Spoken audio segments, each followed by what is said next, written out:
Analisis bivariat. Tujuan analisis bivariat adalah mengetahui hubungan antara satu variabel dengan variabel lainnya. Apakah pendidikan ibu mempengaruhi ibu memeriksakan kehamilannya? Untuk uji hipotesis, signifikan atau tidak signifikan? Signifikan secara statistik atau secara substansi. Misalnya menguji perbedaan penurunan tekanan darah antara obat A dan obat B.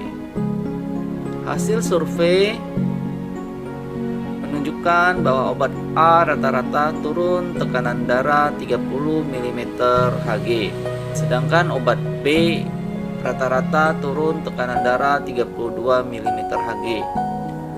Hasil uji signifikan p-value sama dengan 0,03, artinya secara statistik bermakna. Tetapi apakah secara substansial ada perbedaan? Prosedur uji hipotesis menentukan hipotesis HO tidak ada perbedaan, HA ada perbedaan. Kemudian kita memilih uji statistik. Kemudian kita menghitung uji statistik mencari p-value. Kemudian menentukan batas kemaknaan alfa sama dengan 5% atau 0,05.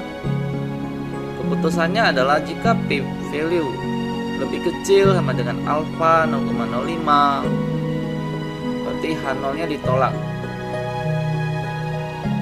Ada perbedaan yang signifikan. Ketika p-value lebih besar dari alfa 0,05, H0 gagal total atau diterima. Artinya tidak ada perbedaan. Uji statistik. Statistik itu terdiri dari statistik parametrik dan non-parametrik. Ketika statistik parametrik itu adalah distribusi data normal, misalnya uji T, uji ANOVA, uji korelasi. Ketika distribusi data tidak normal, maka menggunakan uji seperti uji Mann-Whitney, uji Wilcoxon, dan lain-lainnya.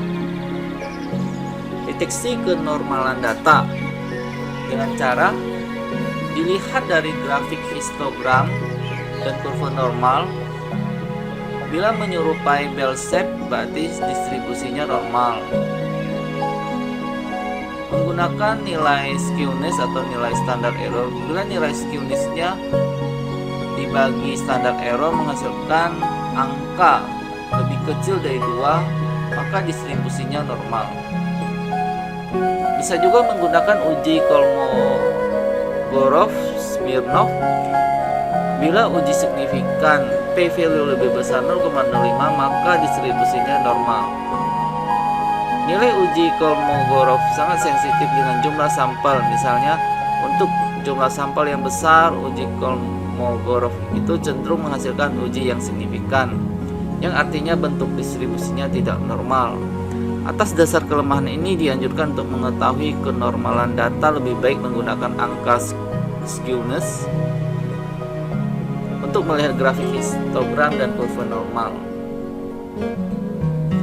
Jenis uji statistik. Uji hipotesis yang mencoba memperlihatkan perbedaan, tidak langsung mencoba melihat hubungan. Analisis bivariat itu ada 3 kombinasi, variabel 1, variabel 2, dan uji statistik. Jika kategori numerik dengan variabel kategori 2 kelompok, maka bisa menggunakan uji statistik, uji T, independen dan dependen. Kemudian jika numerik dengan variabel kategori lebih dari 2 kelompok, bisa menggunakan uji ANOVA atau one way. Jika variabelnya kategori bisa menggunakan chi-square. Jika numerik dengan numerik bisa dengan uji korelasi. Analisis hubungan numerik dengan kategori.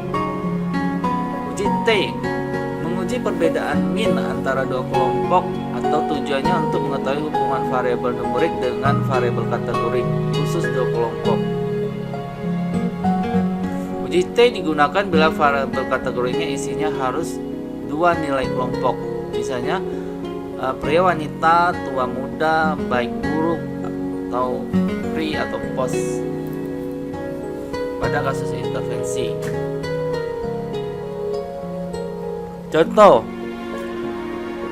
misalnya analisis hubungan antar jenis kelamin dengan tekanan darah. Apakah ada perbedaan rata-rata tekanan darah pada pria dan wanita? Kedua, analisis hubungan pengaruh diet dengan berat badan. Apakah ada perbedaan berat badan antara sebelum dan sesudah diet? Kemudian uji T itu ada dua, uji T independen dan uji T dependen. Uji T independen itu cirinya adalah dua kelompok sampel yang respondennya berbeda. Misalnya ingin mengetahui hubungan tempat tinggal dengan tekanan darah. Apakah ada perbedaan tekanan darah antara orang yang tinggal di kota dan orang yang tinggal di desa? Uji T independen dibagi dua, uji T independen dengan varian yang sama, kemudian uji T independen dengan varian yang berbeda. Kita lihat perbedaan orang di kota dan orang di desa. Syarat atau asumsi uji T independen adalah distribusi datanya normal. Bila tidak terpenuhi uji normal parametrik, bisa diuji dengan uji Mann-Whitney. Maka untuk uji T independen, pertama melakukan uji variance Liveness test. Bila P value di bawah sama dengan 0,05 disimpulkan variannya berbeda. Jika P value lebih besar 0,05 disimpulkan variannya sama. Kedua, melakukan uji T independen. Uji T independen variannya sama. Uji T independen varian berbeda. Bila uji T independen,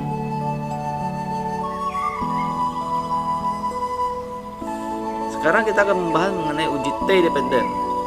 Cirinya ada dua kelompok sampel yang responnya sama, pre-test dan post-test, dan diukur dua kali, pre dan post. Apakah perbedaan rata-rata berat badan sebelum diet dan sesudah diet?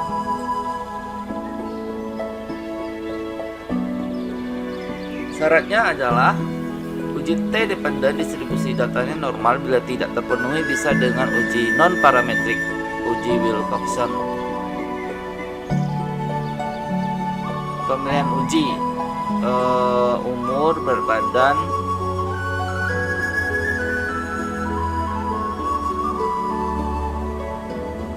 sebelum dan sesudah, kategorik, bisa agama, seks, umur, misalnya di bawah 20 sampai dengan 20, lebih besar dari 30. Berat badan bisa dikategorikan dengan variabel baru di bawah 60 dan lebih besar 60. Mana yang dapat diuji T? Uji T independen misalnya hubungan seks dengan berat badan, hubungan seks dengan umur, hubungan berat badan dengan umur. Uji T dependen hubungan berat badan sebelum dan sesudah. Kenapa hubungan agama dan berat badan tidak bisa diuji T? Terima kasih, semoga bermanfaat.